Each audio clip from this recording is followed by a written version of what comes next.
चव्हाण साहेब त्यांची आणि माझी ओळख 20 वर्षापूर्वी झाली. इथे सामुदायिक विवाहाच्या निमित्ताने आलो तेव्हा मी कोणच नव्हतो, पण जो आवाज ऐकल्यानंतर जे काही चुंबकत्व आलं, जे लोक कोण आहे हा माणूस लांबूनच बघितलं, तेव्हा बरा आहे हा बस. आणि नंतर मग ओळख झाली ती विजय शेठच्या मुलीच्या लग्नामध्ये. विजय शेठने पूर्णपणे आमच्या डोंगरे साहेबांनी की त्या लग्नाचं सगळं दिलं. आणि मग कुठेतरी असं परिसराला स्पर्श झाला की आमचंही सोनं होतं. बोललं जरा आपणही अशी नक्कल करूया, पण नक्कल करण्यासाठी अक्कल लागते आणि ती देवाने आम्हाला भरपूर होते.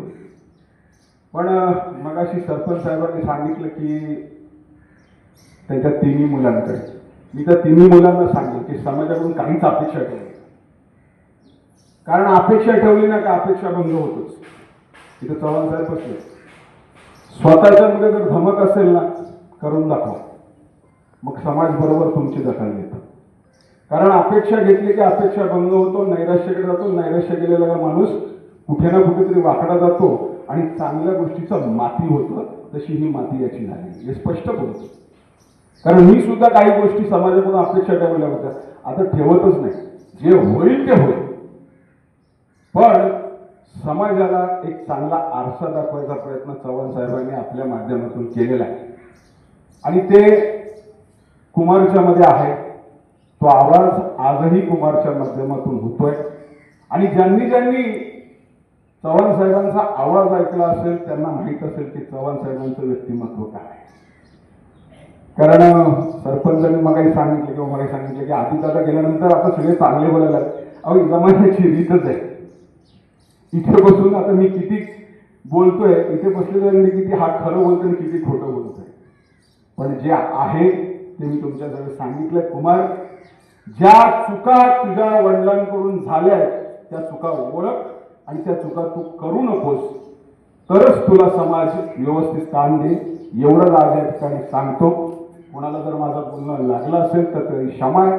कारण शेवटी आता खोटं खोटं बोलणं बंद करा, बंद करा. आहे जे खरं आहे ते सांगायची ताकद संत माऊलींनी ठेवली, तुकाराम महाराजांनी ठेवली. म्हणून 400 वर्ष आपण त्यांचं नाव काढतोय.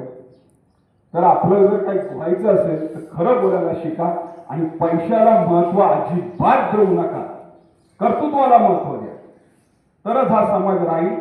एवढंच आज या ठिकाणी सांगतो. आणि पुन्हा एकदा कोणाची माफी करण्याचा अधिकार कोणालाच नाही. तो घडणार बिघडणार हे स्वतःच्या याच्यावर ठेवणार आहे. त्याला समाजाला दोष देऊ नका.